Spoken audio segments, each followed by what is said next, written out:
कैसे हैं आप सब लोग? उम्मीद है शानदार, जिंदाबाद, ज़बरदस्त होंगे।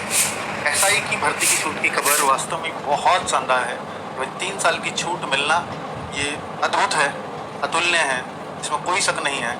इसमें बहुत बहुत बच्चों ने प्रयास किए हैं और बहुत जनप्रतिनिधियों के प्रयास हैं। केवल मैं ये नहीं कह सकता कि उन्होंने ज़्यादा प्रयास किया, उन्होंने कम प्रयास किया।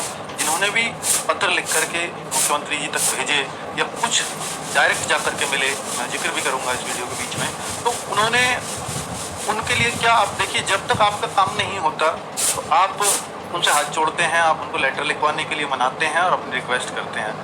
अब एक दायित्व तो ये बनता है, जिनको भी एसआई की छूट में फ़ायदा हुआ है, कम से कम वो ग्रुप भी जाए जिनसे आपने लिखवाया था लेटर, आप उनका एक धन्यवाद करके आओ।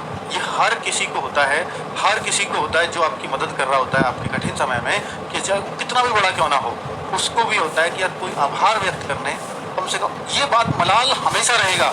अगर आपने देखा कि भाई 3 साल की छूट आपको दिला दी, उन सबको, जनप्रतिनिधियों को इस बात का पता चल गया होगा, तो फिर बाद में वो याद रखेंगे कि एक बच्चा भी अब थैंक यू करने नहीं आया था बाद में। जैसा आप लोगों को पता है, सीजीएल के फॉर्म अपने पास जून में भरे जाने हैं और अगस्त में अपने पास एग्जाम है। मैं थैंक यू करने नहीं आया था बाद में। तो थैंक यू ना सबको चाहिए होता है, ये उसको प्रेरित करता है और अच्छे कामों के लिए, कि मैंने वास्तव में एक अच्छा काम किया है, क्योंकि इतने बच्चों ने मुझे थैंक यू मैसेज भेजा है या मेरे को थैंक यू करने मेरे से मिलने आए। तो वो जरूर आपको एक आभार जरूर रखना चाहिए और इसको कभी नहीं भूलना चाहिए। अपने जीवन में भी अपना लो। अगर कोई आपके मुश्किल समय में मदद करे तो आप उसका आभार हमेशा व्यक्त करें। ये आपकी जीवन शैली होनी चाहिए, उस एहसान को कभी नहीं भूलना चाहिए। अब बात करते हैं भाई, जो एक लेटर आया है, बहुत सारे बच्चे सोच रहे हैं सर ये जो लेटर आया 3 वर्ष की छूट का, कल जब मैंने ये व्हाट्सएप चैनल पर डाला, बहुत सारे बच्चों को लगा कि ये फेक है, पर नहीं, ये ऑफिशियल था। और ऑफिशियल अगर आपको चेक करना है तो देखो, देश.up.gov.in जो भी शासन के आदेश होते हैं, जो भी कैबिनेट का फैसला होता है, वो सब कुछ इस पर डाला जाता है। तो कल लेटेस्ट ये डाला हुआ 19वें नंबर पर आप देखेंगे तो ये शासन आदेश है, इस पर क्लिक करते हैं तो आपको ये मिलता है। ठीक है, ये लेटर आपको मिलता है और ये लेटर साफ दिखाता है कि 26 मई को ये लिख दिया गया था। 26 मई को याद, अब ये पब्लिक हुआ है, ये डाले शासनादेश में अब है, लेकिन ये जो है पुलिस महानिदेशक जी को ये 26 तारीख को ही चला गया था। ये छूट देनी है, तो जो सोचिए, जो नोटिफिकेशन वो तैयार कर रहे होंगे, तो इसको कैसे तैयार कर सकते हैं? इसमें संशोधन तो करना पड़ेगा। नोटिफिकेशन मान लीजिए रेडी भी कर लिया हो, या हो सकता है नोटिफिकेशन इस वजह से इतना लेट हो रहा हो, कुछ संशोधन होने ये हुआ क्या, और भी कुछ संशोधन, मैं उस पर आगे आऊंगा, कुछ और भी हुए होंगे क्या। 4543 भर्तियों पर साफ साफ लिखा है, तो इसका मतलब है वैकेंसीज तो 26 मई तक यही थी। 4543 जो आपको 7 या 8 हज़ार जो भी आप सब रहे हो, वो सब बेकार की बात है, क्योंकि इसमें भी जिक्र हुआ है 4543 भर्तियों का। इसमें 3 साल का सफलीकरण या छूट प्रदान की गई है। ठीक है, तो ये तो क्लैरिटी है कि 3 साल की एसआई में छूट मिल गई है। तो दरोगा के ये आज के न्यूज़पेपर में भी है और जल्द जारी होगा विज्ञापन। गृह विभाग ने जारी किया था आदेश, गृह विभाग, अब देखना गृह सचिव ने वो आदेश दिया है, इसमें कोई शक नहीं है। हम बिल्कुल इनका बहुत ज़्यादा धन्यवाद करना चाहते हैं, क्योंकि देखो 26 मई का आदेश है और 23 मई को ये धीरेन्द्र जी विधायक हैं जेवर के, धीरेन्द्र सिंह नाम है इनका, और मेरी विधानसभा भी सौभाग्य से जेवर आती है, तो उसी विधानसभा से है ये, जहाँ का मैं मूल निवासी हूँ, जहाँ का मेरा वोट चलता है। मैं तो इनका आभार जरूर व्यक्त करूँगा। हालांकि मैं मिलकर आभार व्यक्त करने वाला था, पर अभी ये बाहर नहीं चला। पिछली बार भी जब 3 साल की छूट यूपी कांस्टेबल में मिली थी, तब भी ये वहीं पर मिले थे और तब आपने देखा होगा प्रेस कॉन्फ्रेंस वगैरह सब कुछ की थी और तब भी मिलकर ही छूट मिलाई थी।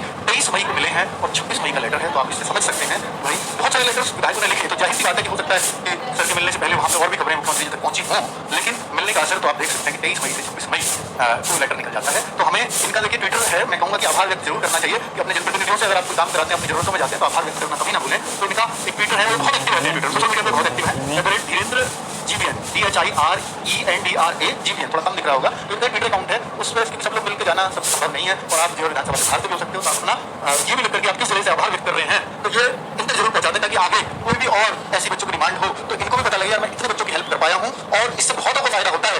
तो मुझे मतलब आप जो है अपना संदेश इन तक जरूर अपना जिले के साथ लिख करके पहुंचाइए इनके ट्विटर पर। ठीक है, तो ये मेरा आपसे विनती है, क्योंकि आपका काम अभी पूरा नहीं हुआ है। क्यों कह रहा हूँ ये बात, क्योंकि पूरा नहीं हुआ है, ये हालांकि मैंने उसने व्हाट्सएप चैनल पर डाला, तो इन्हीं के बारे में कि भाई जो है 23 मई को मिले हैं और अब कुछ पॉजिटिव होगा, ये उम्मीद उस दिन से लग गई थी। ठीक है, अग्निवीरों को पुलिस भर्ती में एक और खबर है, 20% आरक्षण ये बहुत सारे स्टेट कर चुके हैं, जहाँ जो बीजेपी शासित स्टेट हैं वो तो ऑलमोस्ट इसको कर चुके हैं। 20% आरक्षण हम अग्निवीरों को देंगे। और मैंने बोला था तो अग्निवीर का 2022 में पहला बैच जाना था, बच्चे बहुत हतोत्साहित थे, नौकरी लगते हुए उनको नहीं लग रहा था कि उनकी नौकरी लग गई है। मैंने उस टाइम पे बोला था 22 में हतोत्साहित मत होइए, हो सकता है आप ओपन कंपटीशन में कभी पुलिस दिल्ली पुलिस का एग्जाम ना ही निकाल पाओ, लेकिन आप निश्चित तौर पर 20% या 10% या कुछ ऐसा आरक्षण जरूर तय होगा आपके लिए, जिससे पहले बैच को सरकार जरूर कोशिश करेगी कि वो पूरा का पूरा कहीं ना कहीं भर्ती जरूर हो जाए। वो अग्निवीर को यूं ही घूमता रहे कि सरकार भी नहीं चाहेगी, वरना तो और बच्चे बिल्कुल भी प्रेरित नहीं होंगे सेना में जाने के लिए। तो सरकार जरूर उसके लिए ऐसा इंतजाम करेगी कि देखो, और ये दिखाएगी रिकॉर्ड्स को कि जितने भी अग्निवीर थे वो सब वेल सेटल्ड हो गए हैं, सबको दूसरी जॉब मिल गई।